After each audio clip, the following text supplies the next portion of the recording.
In today's episode, we're sharing our 2024 recap along with some tips on how to make the most of your credit card benefits before the year ends. So make sure to listen in.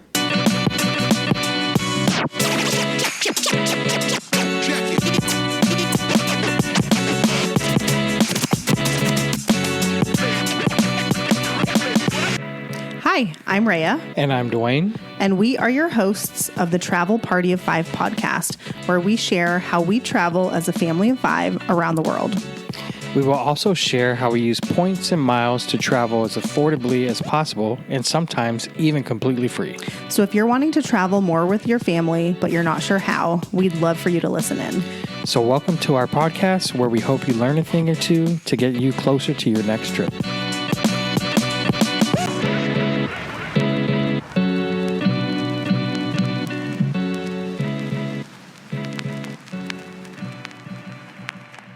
Dun, dun, dun, dun. Hello, friends. Welcome back. Welcome back. Thank you for being here. Thanks for tuning in. This is Travel Party of Five podcast, and we are very close to the end of the year. And so we thought we would do a recap of how many cards we've opened, points we've earned, trips we've taken really quickly. And then also I have some tips and strategies to make sure that you are utilizing your credit card benefits, because a lot of them are either on a quarterly, a monthly, or an annual basis. And so with the year and the quarter ending, it's important to make sure that you're getting the most value that you can out of the cards to make the annual fees worth it. So, Yep. So hopefully this year has been good for you. It's been pretty good for us. It's been a really good year. So between the two of us, how many credit cards have we opened this year? A lot. 15 cards. 15 cards, yep. 7 for Dwayne and 8 for me. And let's really quickly talk about the most recent ones, because one of them I wasn't expecting to open. And I just opened this like a week or two ago, and that is the Barclays American Airlines MasterCard. And so, because you probably don't know this, but Barclays and Citi up until now were both issuers of American Airlines credit cards. So you could get a Barclays card, which you already have, and earn AA miles. And then there's a few Citi cards you can get that are also earn AA miles. And they've announced just in the last week or so that Barclays will no longer be a bank issuer of American Airlines credit cards. So they're moving just to Citi. And so the Barclays card is going to go away sometime in the next year.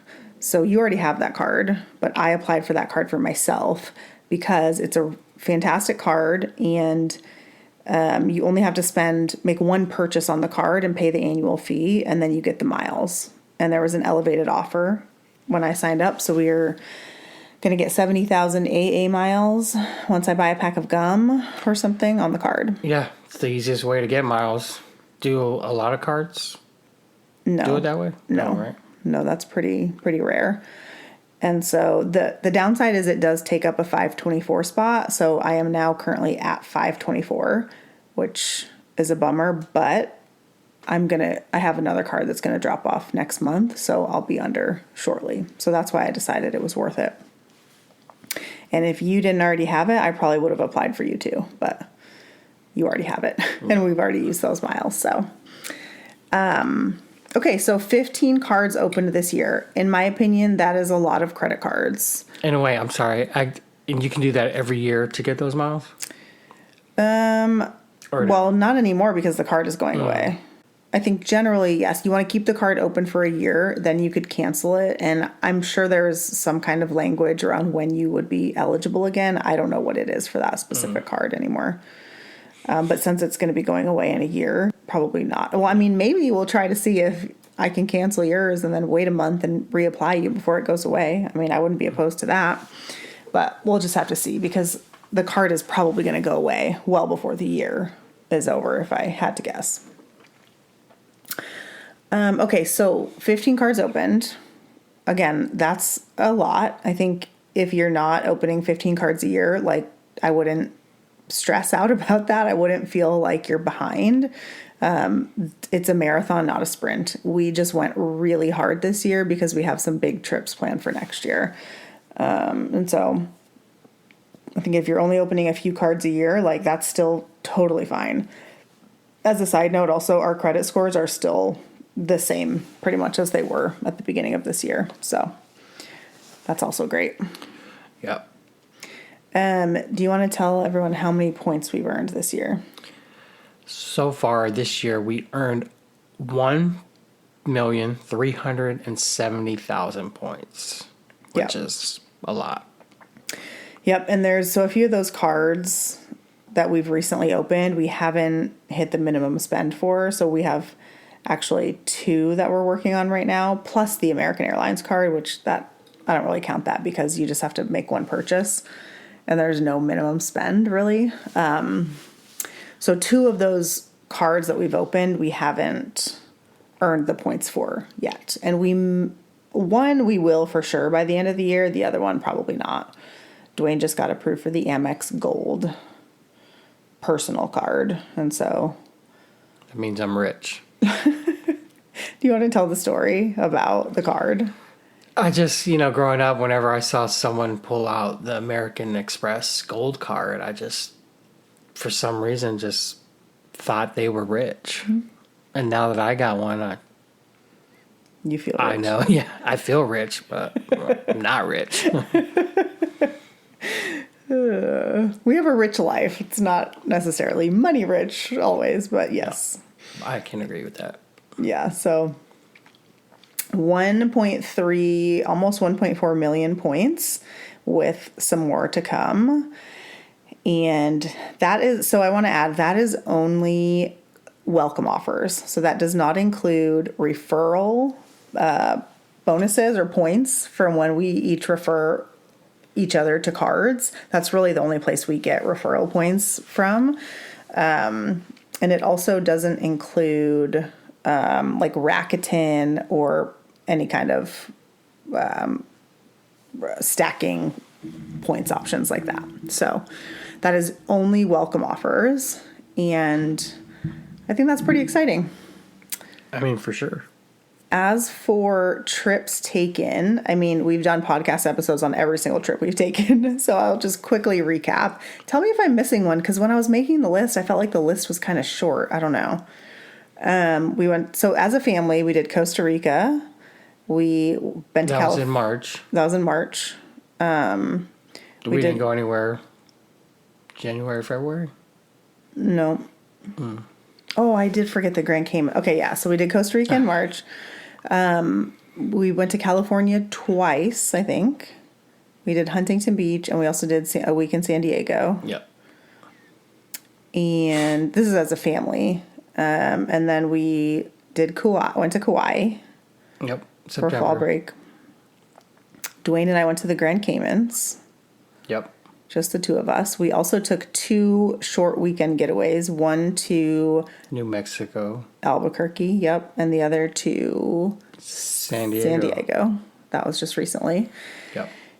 And then I went to Europe on a girls' trip with my mom and my sister. So, plus a few other work trips for me. I went to Portland. I went to Orlando. I went to Chicago, all for work. So, busy year of travel. Next year is going to be the same. I already have a couple work trips. I have to go to Montreal in January. Montreal, it's going to be freezing. It's going to be freezing. I'm cold when it's 70 degrees outside, so I don't know how I'm going to do. Gonna have to bundle up. Yeah. Like, how do people pack winter coats? Like, I need to figure that out. I need to see if there's like a thinner winter coat that I can get, because the one I have is very poofy. If you live in a cold climate and you travel often to a cold climate, please tell me like a good coat to buy that doesn't take up half my suitcase. Okay? Please and thank you. And the other family trip we did is we did go to Flagstaff a couple weeks ago, and that's going to be our next podcast episode. It won't be very long, but it'll be about that trip. Okay, so what, I don't know, what is that? 1, 2, 3, 4, 5, 6, 7, 8, 9, 9 trips total. Not all as a family, but 9 trips. Which is pretty good. It's pretty good. And then trips booked for this year, for next year, we have 3.5 trips booked, and they're all pretty big trips. So we have 2 weeks in Europe, Paris and Spain. We have 2 weeks in Japan. We have a week in Yosemite / Lake Tahoe. And then the half trip is we likely have another trip to Paris and somewhere else in Europe next year, but it's not fully booked yet because the airline availability is not open yet for our return flight. Yep. Got the flight there. Yep. Which we booked with points. We booked with points, yep.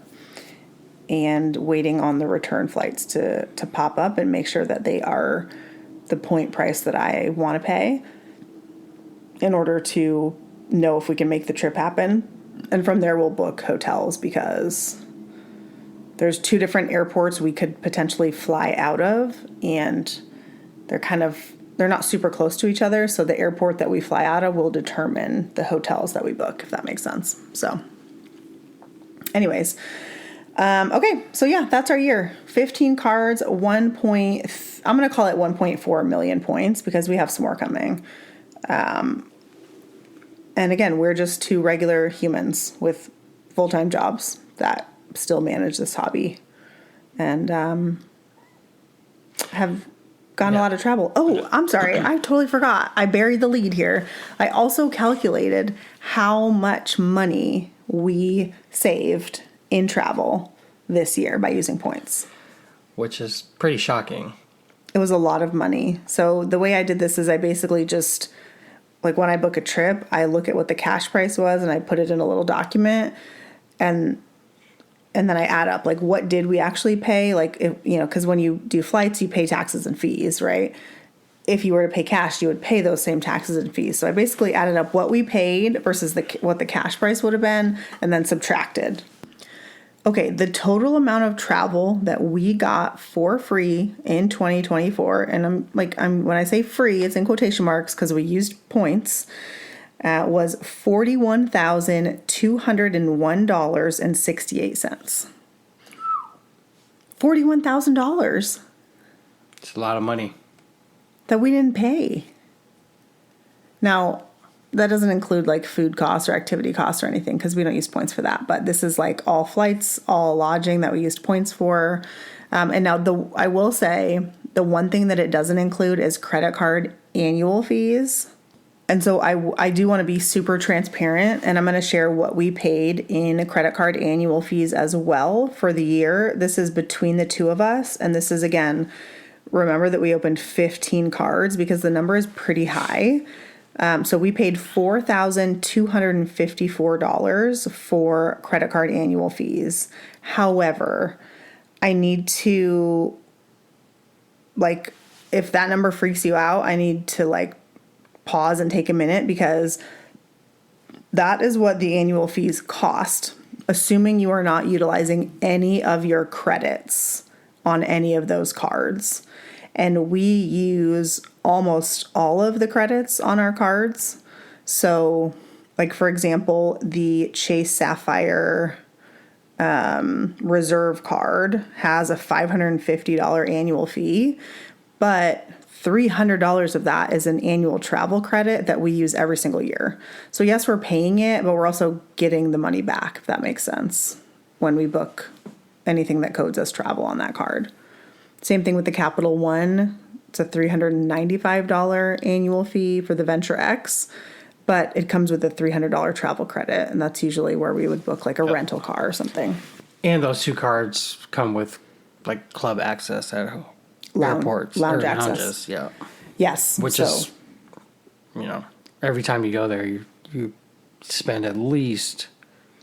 Save at least. At least $100. Especially if it's all 5 of us, yeah. And it's even more if than that. Even if it's just Dwayne and I in whiskey alone, Dwayne is getting our money's worth. Don't you agree? Oh yeah, I agree, but you got to use it up. So and a lot of those cards, we will not pay the annual fee a second time. Some of them we will, but some of them we won't. And so if someone said, like, would you pay $4,000 to get $40,000 in free travel? Like, I would say yes. Yeah, of course. Who wouldn't? So if the $4,200 number freaks you out, like, I wouldn't let it. We're not actually paying that much money. So, and on that note, I think let's talk about making sure you're getting the most of your credit card benefits before the end of the year, because a lot of your credits are going to expire. And like, do not do this on December 29th or December 30th, because the charge needs to post to your account, and then like the credit needs to be applied for most of these. And that can sometimes take a week or two. So like today, when this episode airs, it is Monday, December 16th. Like, do this today and expect that it's going to take you a little more time than you're probably thinking if you've never really sat down and thought about your credits before. Because when I sat down this morning to try to figure it out and come up with a plan, I was a little bit overwhelmed, which is probably not a surprise because we opened 15 cards. A lot of them have credits that we can use, and they're all new to us. So I think like probably we should talk about a couple of the more like the bigger ones that we're going to be focusing on, and then also give a couple tips on how you can find what your credits are. Okay, so for us, our big one is the American Express Business Platinum Card, which I have in my name, has a $200 airline credit that I need to use before the end of the year. It's an annual credit. And so the way that this credit works is you have to first enroll in the credit, and you have to choose an airline. So one way to do this is to just choose an airline that you have an upcoming flight with if you're planning to pay for bags, or, if you need to pay for bags or whatever. Or what I'm going to do, because we don't have anything that we can use it for right now, is I'm going to buy $200 worth of United Travel Bank credits. So I'm going to first go and enroll in the credit, and I'm going to choose United as my airline. I've already done this actually. And then I'm probably going to wait 24 hours, and then I'm going to go into my United account. I'm going to go under log into your United account, and there's a spot that says Travel Bank, and I'm going to use that card to pay for $200 of United Travel Bank credit. And then next summer, when I go to book our flights for our Yellowstone trip, which I think is summer of 2026, we are likely going to fly United at least one way. And so I'm going to use those credits for that. That's my plan currently anyways. That could change, but we also we have one of the IHG cards. We also get $25 United Travel Bank credit twice a year. So every first half and second half of the year. Those do expire like within 6 months, I think. So we can't use all those, but it'll be an extra little boost. Yep. When I go to use it. So, okay. So how do the credits work for, other cards? So I think the super important thing to know is you have to first enroll in the credit, if that makes sense. So and that goes for both Chase or Amex. Those are really the only cards we have at this point. So you need to go into your either Chase or Amex account, and you basically need to click add to card or enroll in this benefit or whatever before you're going to use the card. And then you just go and use the card for whatever it is that you're buying. And then you should get a statement credit of, for example, the Amex, it'll be a $200 statement credit once the charge posts. And so it's super easy to use, but you have to make sure you enroll, because if you don't enroll, you're not going to get the statement credit. And so I think the easiest way to make sure you're getting all your credits is the Card Pointers app. And they also have like a Chrome extension, and the Chrome extension is free. They try to get you to sign up for an account. You actually don't have to. You can do a free account, but you don't have to. But you can download the Chrome extension or whatever browser you use. I'm sure they have it. And then you sign into your Amex accounts, and it will automatically add all the available offers in like a few clicks. So it'll ask you, like, do you want to do this? And you can just select all and click add to card. And so then you can like easily look through, like, okay, I need to, buy from Nike. Like, is there a Nike offer on this card or whatever it might be?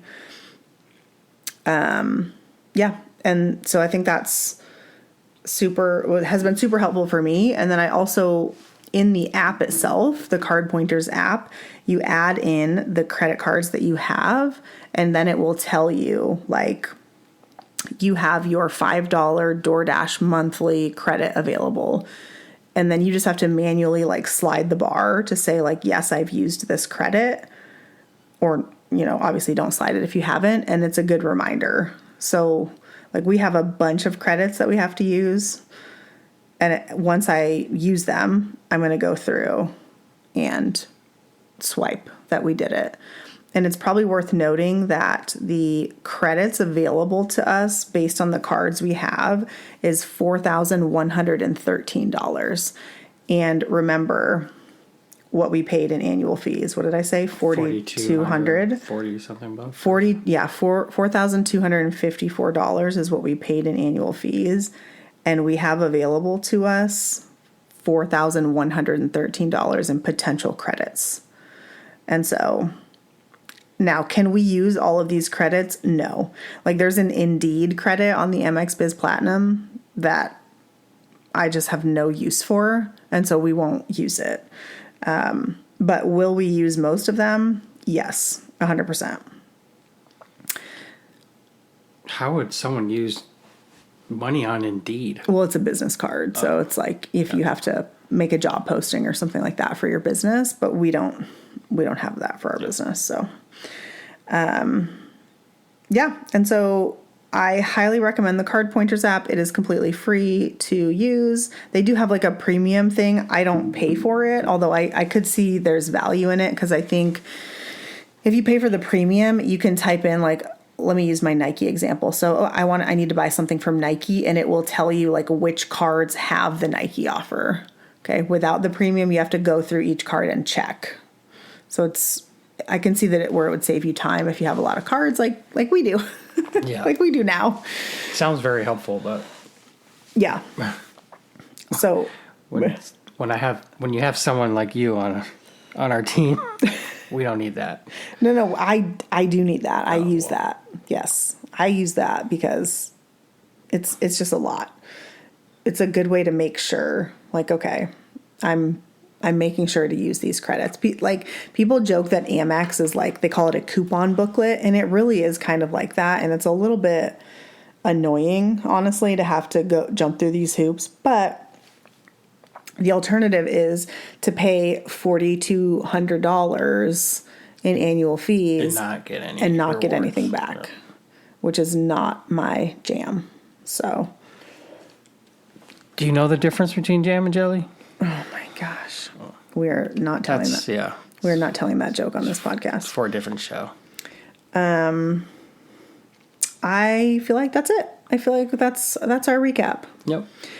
So a couple things, if you've made it this far, we have one more week left of our review contest. So next week we will be choosing a winner.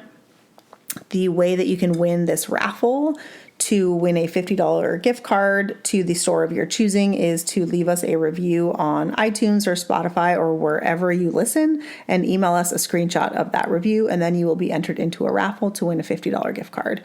We've had a few entries already, a good amount actually, and that being said, I still think there's if you do a review and send us a screenshot, you have a really solid chance of winning. And so the email that you would send that to is travelpartyof5@gmail.com. The number 5, not spelled out. So travelpartyof5@gmail.com.